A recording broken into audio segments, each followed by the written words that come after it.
Macarrão cru, eu pus tomates crus, um pouco de óleo, carne e botei no forno. O que aconteceu? Nada. Alguém comeu? Aquilo tudo estava nadando. Não, eu estava noiva ainda, né? E Luiz devia vir jantar em casa. Ele falou que estava bom? Não, ele não falou que estava bom. Ele disse, sabe, precisa fazer de outra maneira. Bom, eu aprendi. Mas no começo eu não sabia nada. Vou voltar um pouco à história do casamento. Como os casamentos tinham... era um evento na comunidade, principalmente quando o casamento era entre judeus, que ainda se falava muito pouco em mistura, né? Conta um pouco do que foi servido, se teve alguma coisa, se foi só Não, o meu casamento foi um coquetel. Na minha casa. Na minha casa. Não tinha, foi um coquetel, só tinha as pessoas, poucas pessoas, não tinha muito. Noivado foi servido sentado. Também em casa, mas o casamento foi um coquetel. E tinha rupá e tudo Ah, nós casamos na grande sinagoga, no Betel. No Betel, Nós casamos na grande sinagoga, mas depois fomos para minha casa e lá foi servido só um coquetel. Não, nós quando chegamos no Brasil, caímos muito, quer dizer, as condições estavam muito más, perdemos muito dinheiro e meu pai não tinha condições de fazer um casamento grande e eu nem fazia questão, estava muito bom. Você ficou noiva há quanto tempo? Eu fiquei noiva há 1 ano. Quer dizer, entre você conhecer o seu Luiz e casar, foram quanto tempo? Foi pouco tempo. Eu cheguei em março de 54.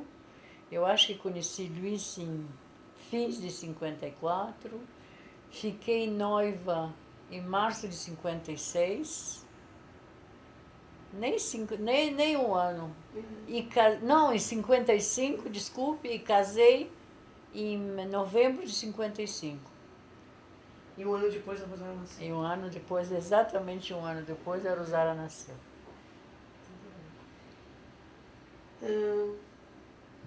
Rosara. Não, o quê? Pergunta sobre a bolacha.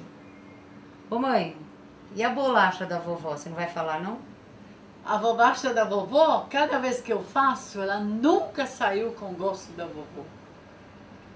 Eu sei fazer, eu sei o que ela punha dentro, mas... Dá a receita pra mim que vai ficar melhor. Ok, eu dou receita pra você. Vamos ver se você consegue fazê-la. Mas o que vai na receita? Na receita vai farinha, vai manteiga, vai limão, ovo e só. E açúcar, bem claro. E só. Mas na mão, para saber exatamente como deve ser a massa, não adianta.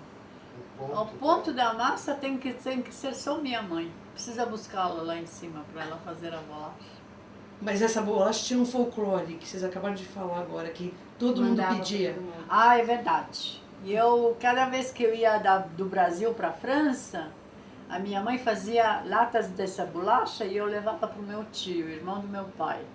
Porque ele também gostava dessa bolacha. Ele ficava feliz quando eu chegava com as latas. Dava para quantos dias? Ah, não, ele não comia tanto. Ele comia uns 10 cada vez. Não, mas dava, porque eu não tocava na bolacha, eu queria que ficasse tudo para ele. Mas ele e a mulher comiam, tudo bem. Bom, então André, você agora está responsável de ter a receita em breve. E tentar fazer. E tentar fazer pra gente experimentar, tá bom? Tá bom. Ai, que legal, ela não vai ganhar mesmo. Então, conta pra mim o que você sabia do Brasil antes de chegar no Brasil e qual foi a sua primeira impressão quando você chegou no Brasil? Olha, no Brasil o que eu sabia é que o Brasil é um grande país, grande em tamanho. E eu tinha visto o filme Cangaceiro, alguns meses antes. Então eu vi o Carnaval do Rio. E isso me entusiasmou. Bom, na época eu tinha 18 anos, eu achava fantástico ir para um país desses, onde todo mundo dança nas ruas, fantástico. Então, eu fui, eu cheguei. E eu tive sorte na minha viagem, que nós viajamos 15 dias no navio, estava também a tropa de Folies Bergère, que ia dar espetáculos no Rio e aqui. E a minha primeira impressão foi do Rio, porque o navio parou no Rio. Nós descemos de navio e fomos passear um pouco pelas ruas do Rio. Foi uma maravilha, foi muito bonito, gostoso, estava quente, estava bom. Bom, depois subimos no navio e chegamos em Santos. Em Santos estava um pouco mais triste. Bom, mas nós tínhamos... Todas as nossas coisas ficaram presas. Nós saímos com a mala que tínhamos na cabine somente. E fomos subindo a serra. A serra era muito bonita, estava muito bom. E chegamos em São Paulo de noite. E fomos para uma pensão. Quer dizer, a primeira vez que eu saí